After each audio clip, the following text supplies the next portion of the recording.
We are live now.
Hello, everyone. Welcome to the 18th edition of Education Views and Opinions, where your views count and your opinions matter. Thank you for joining us on this 18th edition. And today we are going to have a concluding conversation on the Nigerian Education 2026, what parents, schools, and government must get right. In the previous edition, we held conversation on what parents and school leaders or the school community must do, must get right in order to ensure that this 2026 educational journey for all our learners will be a successful and a remarkable one. As usual, I have with me our amiable Mr. Quadri Yusuf and the beautiful Mrs. Chinaza Kupola. And we also want to congratulate Mrs. Pupola Kinaza for a great milestone that she has achieved this week. So she just did her convocation at the University of Lagos, earning a master's degree, which is a very, which is very highly commendable. And every one of us at Education Views and Opinion, we celebrate with her, and we also wish her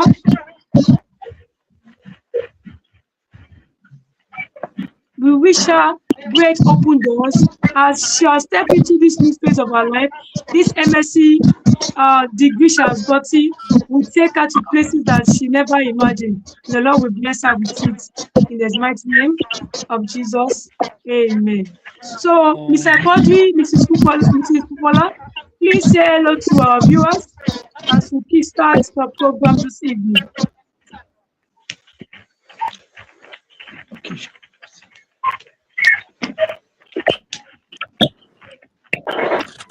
Hello, viewers. Welcome to today's edition. Thank you so much, Mrs. Blessing, for that. Thank you so much. I appreciate it. You're welcome. Okay, hello viewers, hello everybody. Welcome to today's 18th edition of your views and opinion. Thank you for joining us. Thank you so much. Thank you, viewers. Thank you, Mr. Chinaza. Sorry, Mrs. Chinaza and Mr. Yusuf. Thank you for always answering the call to have this program bi-weekly. So, like I said in the introduction, we are going to have the conclusive conversation for which will focus on what the government must get right to make 2026 academic journey for Nigerians a very pleasant one. So I'd like to start with Mr. Kodri.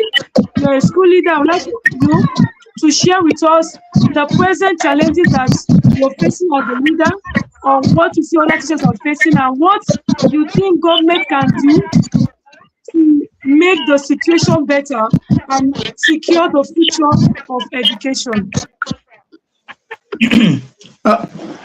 Okay, ma'am. There's a lot of things that government need to put in place because the buck starts and ends from on their table because they are the one that they are the one that are in charge of this. They are the custodian of education. They are the custodian of everything within the state, and it is what they want that they rolls out, that the school heirs and teachers and parents and everybody will comply. Now, let's start with this. When you look at the government schools, the so-called public schools around us, let's take an example of Ogun State public school, because if you look at public schools in Lagos State, in Abuja, in Rivers State, I think they are doing well. But when you compare them with public schools in Ogun State, especially in the Abeokuta metropolis, you see that there is a very big lacuna. There's a very big difference. Now, what government must get right? Majority of these so-called government schools, they are now being, should I say, they are now being funded by old boys, which to me, it shouldn't be. We call them public schools, government schools. Yes, I understand that there has to be a partnership between, the whole boys, those that have enjoyed the school, those that have gained so much from the schools, and what they have to give back to the schools. Yes, but it now seems like they are the one now carrying majority of it. Aside from they paying the teacher salary, which is government paying their teacher salary. If you go to Abeokuta Grammar School, to Egba High School, down to schools in Abeokuta metropolis, you find that it's as if government are just neglected those schools.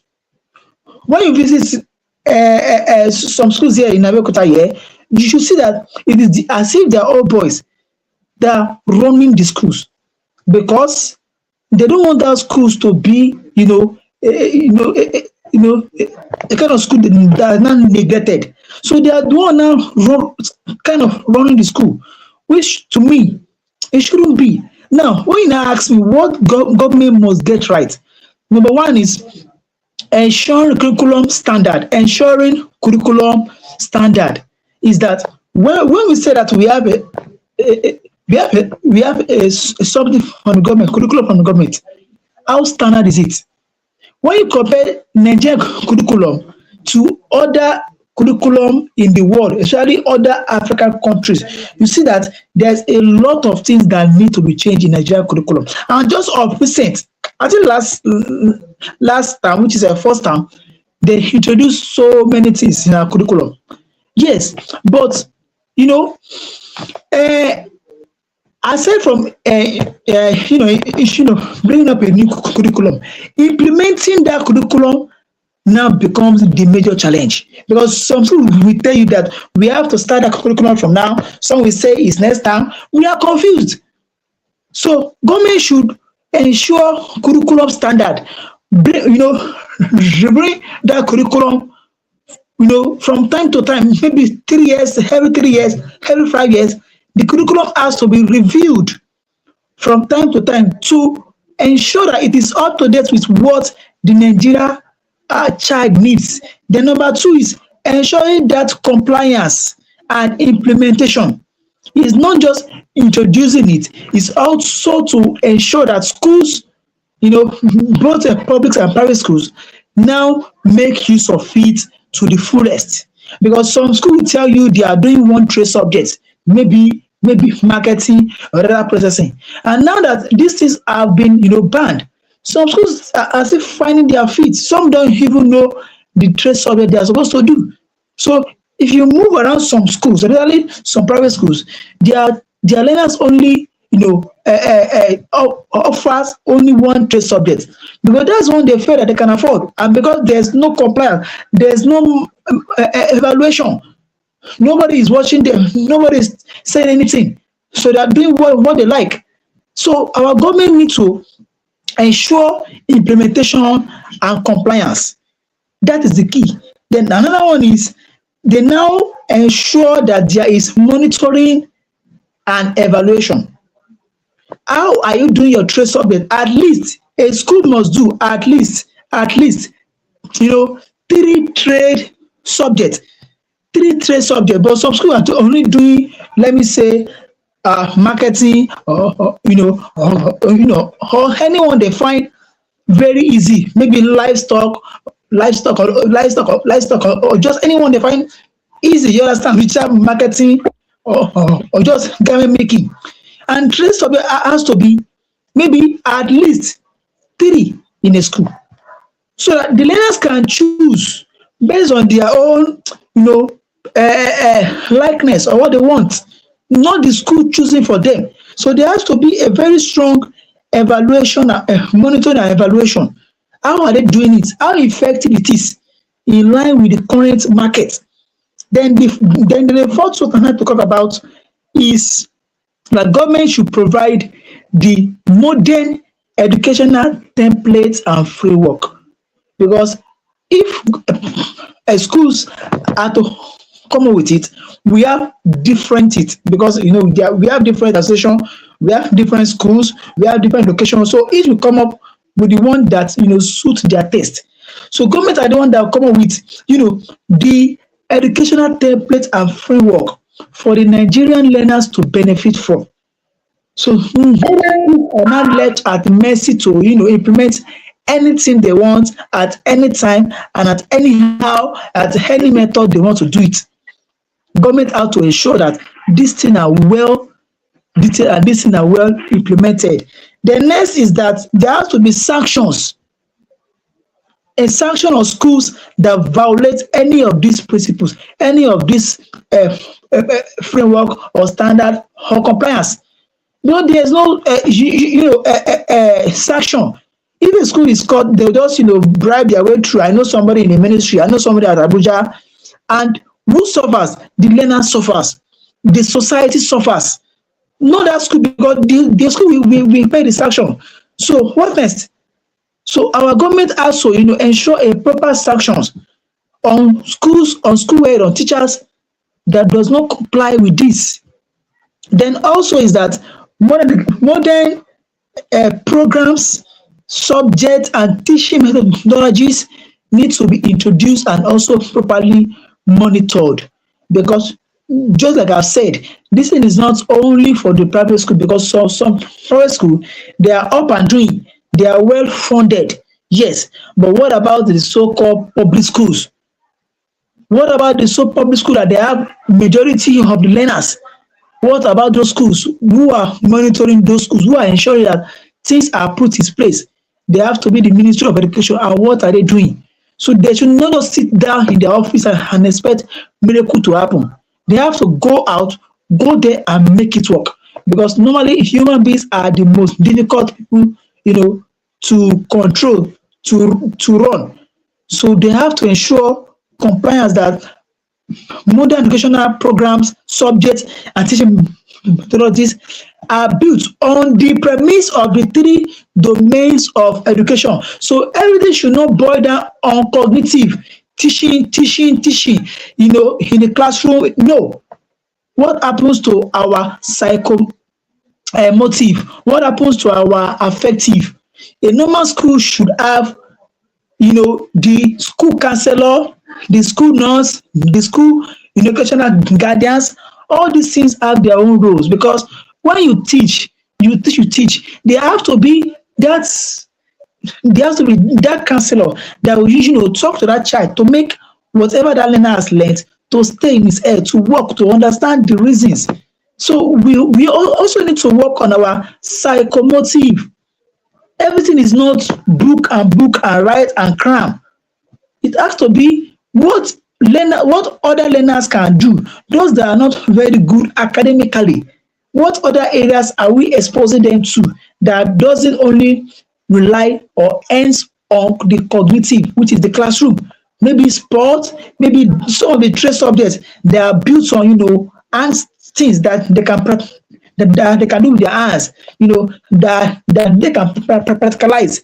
You understand? Then the sport, so many aspects that, let's not build it on only learners that are good in books. What about those that are good in using their hands, their legs, their mouth, to prosper and make things work in the society? Let everything be streamlined to these three major domains of education.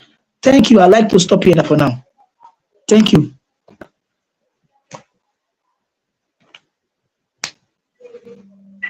Thank you, Mr. Quadri, for those insightful contributions, which I had the privilege to write some of them down. You really made a lot of solid points that the government, what they can do to help the educational section in Nigeria to move forward, and our learners should be able to compete globally with other learners all over the world. So well done, Mr. Quadri. Thank you so much. I would like to call Mrs. Chinaza to add a voice to this conversation. Wow, that was so insightful. Thank you so much, comrade. I was actually jotting down to make sure I don't repeat everything you said. You've spoken so well. Well done, sir. Okay, now we already have policies, a lot of policies in Nigeria. It's not that we are even lacking policy. We have a lot of policies in Nigeria. But what we are not getting, or what we lack, is actually consistency. For me, consistency, monitoring, and accountability. That's what I feel we lack. We have the policies, we have the templates, the whatever, but the consistency, we are lacking it. We are lacking monitoring, and we are lacking accountability. Now, we don't need more of these policies on paper again. That is it. We don't need it. All we need is action in our classroom. Prompt action, immediate action. Like I said the other time, that until we start seeing education as an urgent, this thing, as an emergency in this country, we will take education serious.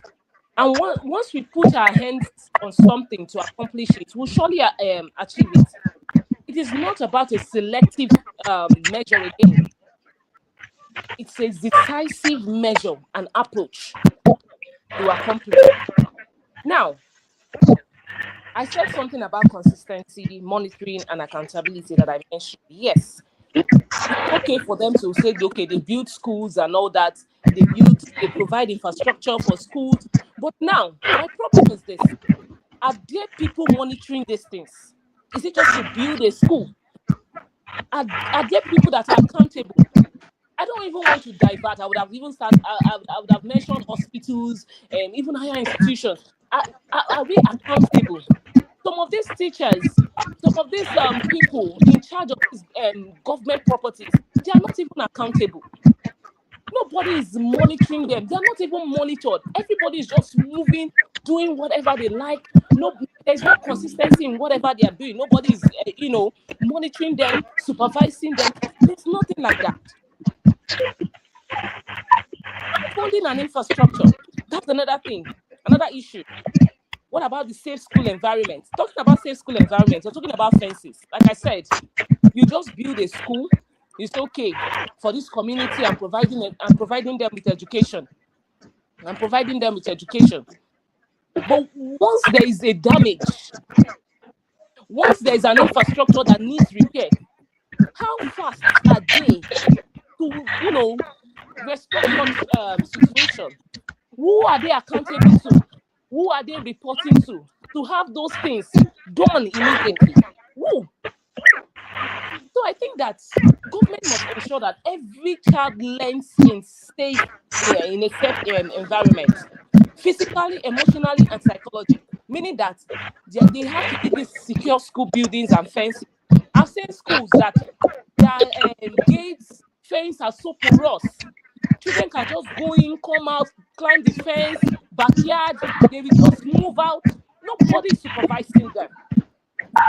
So should we just say that because it's a public school, can we just remove our mindset from that these are children in a school? The only difference is that more like these children, their parents are not really well to do, or they don't really have that means to go to school. And that is why the government just stepped in. Okay, I've provided the building for you. I've provided teachers for you.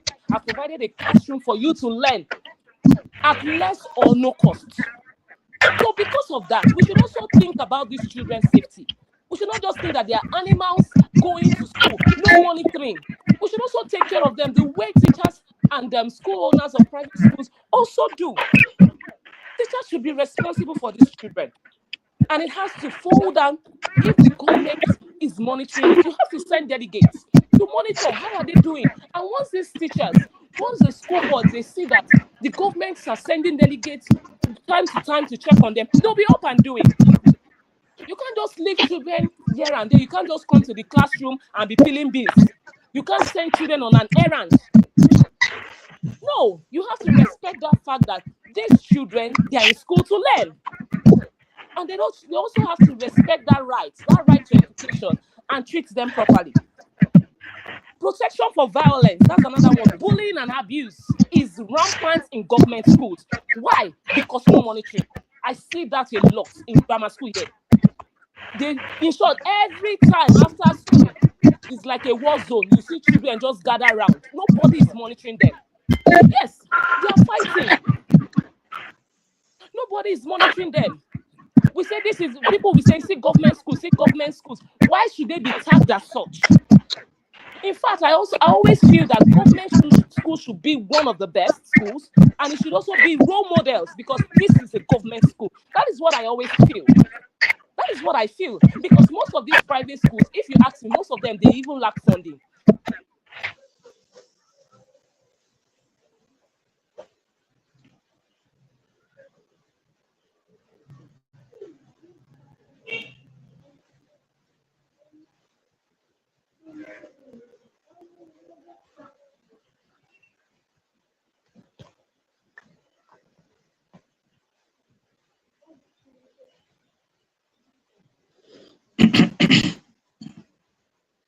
Okay, she's still on. Okay.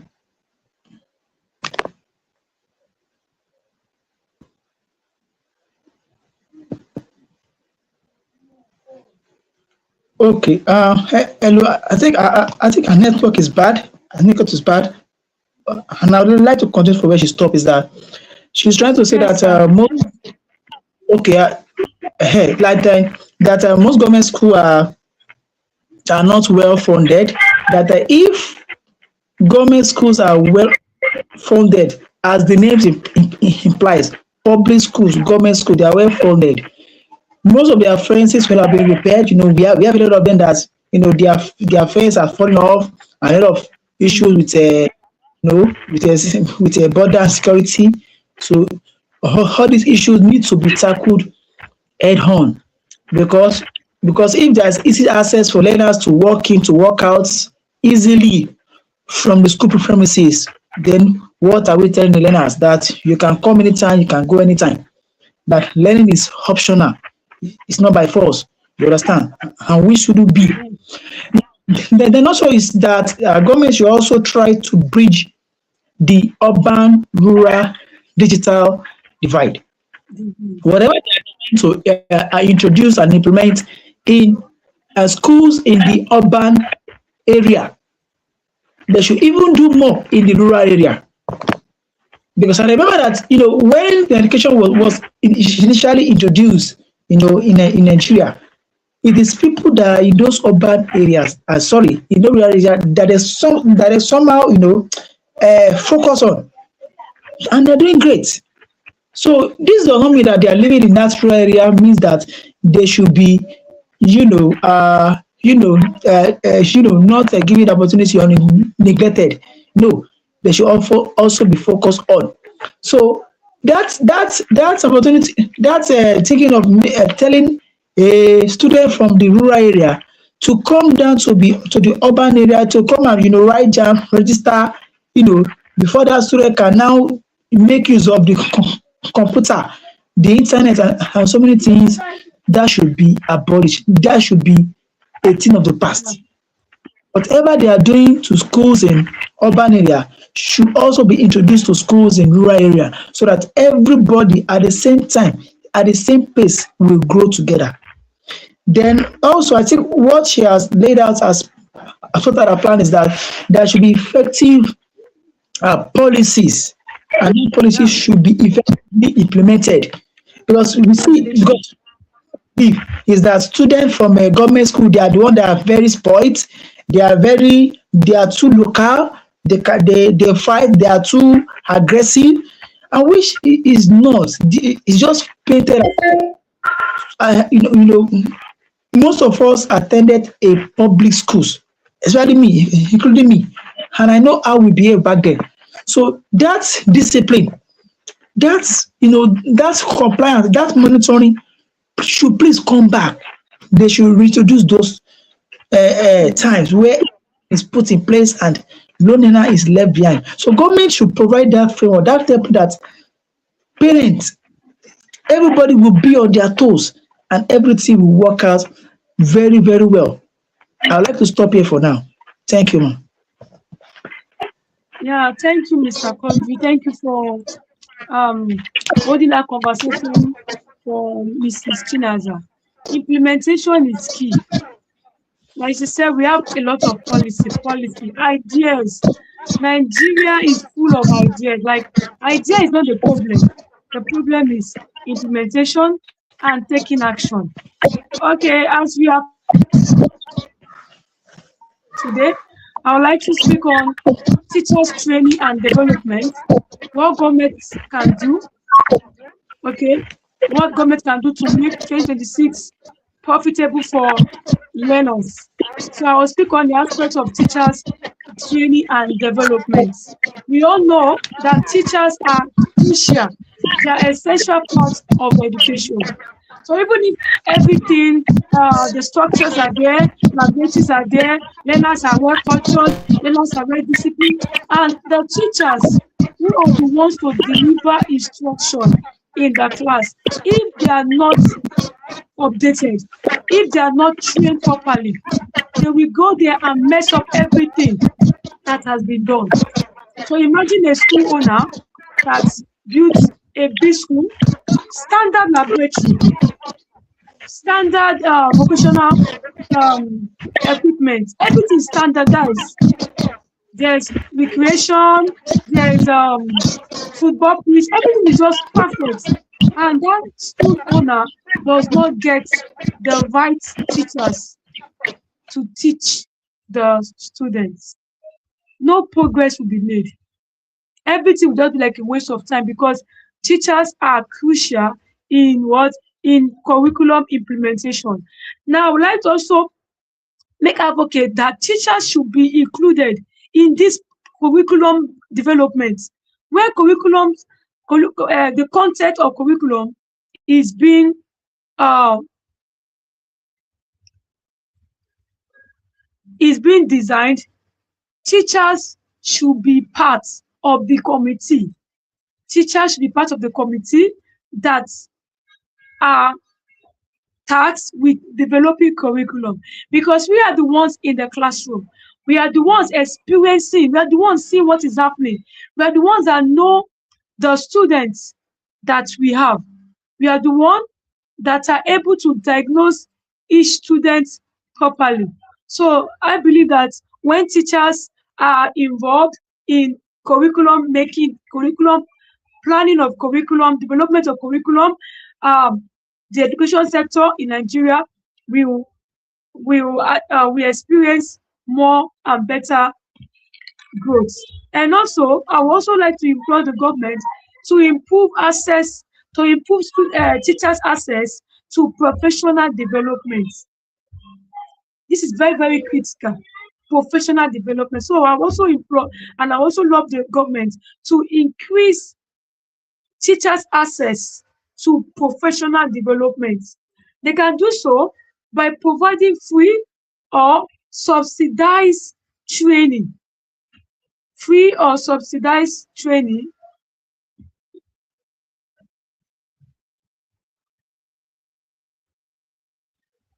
So they can do so by providing free or subsidized training for teachers.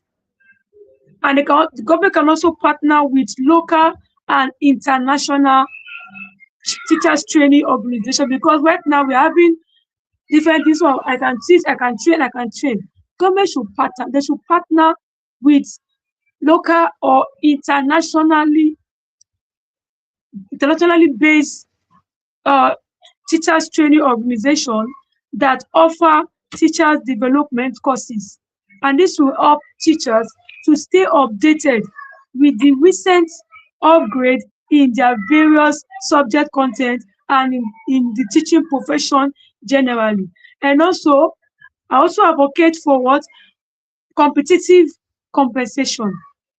I know that we have some low income schools that are not, that because of their income, they're not able to pay teachers as well as they would want to, if they want to, but because of the income they're generating. So government can also look at this aspect, because these low income schools, they are also increasing literacy in Nigeria. Many children, that's where they go to, because that's what their parents can afford.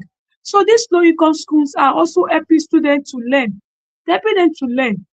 When I was before I entered primary school, in short, my primary school and my pre-primary school, they were all low income schools, and they really helped me a lot. Before I entered primary one, I already had a level of literary ability. So these low income schools, they help to reduce illiteracy in the country. So, and that that can help us to improve the educational system in Nigeria. So by funding this low income school so that they can pay their teachers better and be able to retain their teachers, that will help us to improve the standard of education in Nigeria.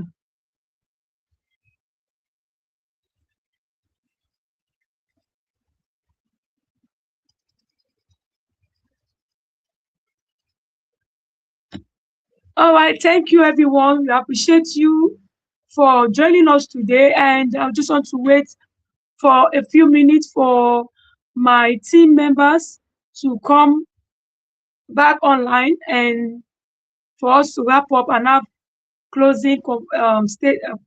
a closing remark for the program today.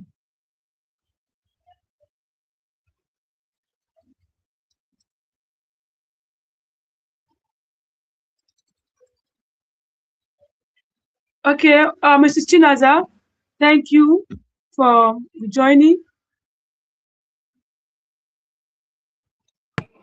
I hope you can hear me. Thank you so much. Okay. Yes, I can hear you now. It's better. Thank Okay. So we are about to bring the conversation to an end, but I would like you to share your closing remark because you're not able to pour out your heart fully. So I'll give you the floor before in the next 6 to 7 minutes before we close. I'll give you the floor to pour out your heart fully and share your closing remark for this conversation. Thank you. Okay, so my closing line will be that bridging the digital, urban rural digital divide is not charity. Hmm. And what Yeah. do I mean by that urban digital and rural digital literacy? Is that the government need to ensure that a child in a rural community must have the same access to digital learning opportunities. Are you getting me? As a child Mm-hmm. in an urban city. So we should not have this inequality, right? We should have this more like a checkmate.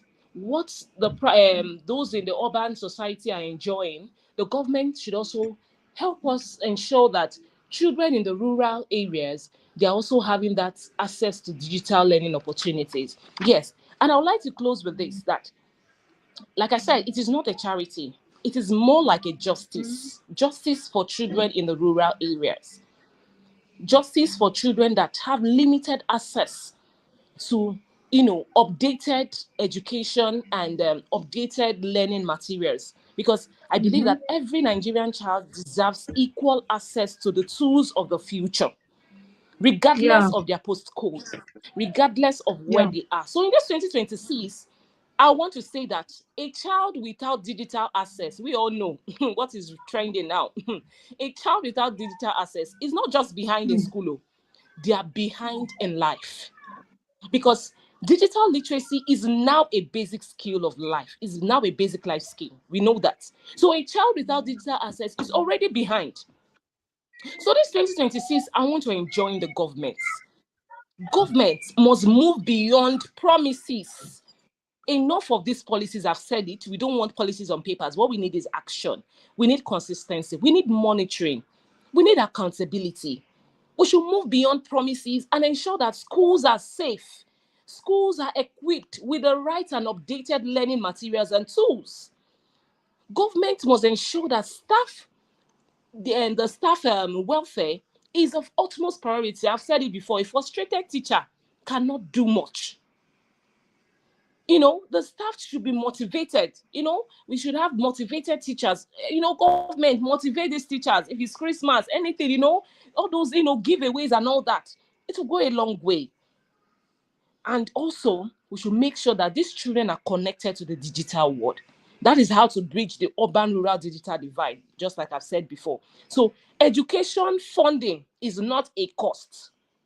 Please, it is not a cost. It is an investment in national survival. Thank you.